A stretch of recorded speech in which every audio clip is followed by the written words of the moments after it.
নমস্কার বন্ধুরা, আজকে দেখছেন আমাদের অনেক ধরনের মেডিসিন চলে এসেছে। আজকে আমরা সেগুলো উঠাবো। তো অনেকে আছেন যিনারা বলছেন যে নতুন একটা মেডিসিনের দোকান দেব।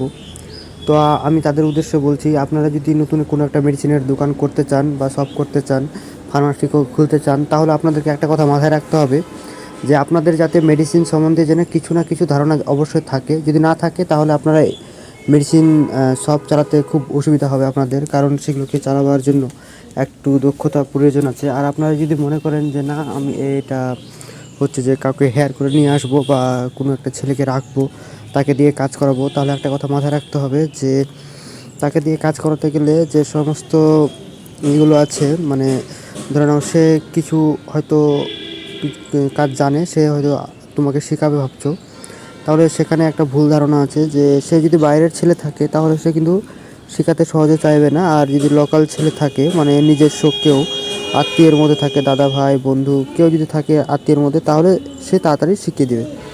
আর বাইরের কেউ থাকলে তাহলে সে কিন্তু শেখাতে দ্বিধাবোধ করবে, কারণ সে জানতে পারবে এটাই, যদি মালিক শিখে যায় কাজ, ওষুধের কাজ, তাহলে সর্বপ্রথম সে আমাকে বের করে দেবে। এটা মাথায় রেখে কেউ সহজে শেখাতে চাইবে না। আর তার আগে যদি তোমরা যদি শিখতে চাও তাহলে ওভাবেই শিখতে হবে। আর একটা কথা হলো, আমি বলবো যে টাকার ব্যাপারে যদি আমি বলি, তো কমসে কম 4 থেকে 5 লাখ টাকা থাকলে আমি বলবো মেডিসিন শপ বা মেডিসিন দোকান করার জন্য যথেষ্ট ঠিক আছে। মানে এটা সবচেয়ে কম লো বাজেটটা বললাম। আর এর চেয়ে বেশি থাকলে তো অসুবিধা নেই, যার যেমন ক্ষমতা, কিন্তু এটা সবচেয়ে লো বাজেট বললাম। তো আমি এটুকুই বললাম আজকে।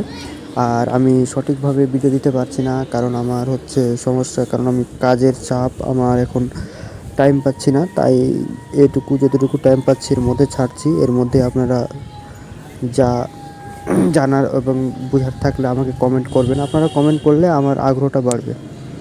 এটুকুই আজকে। নমস্কার।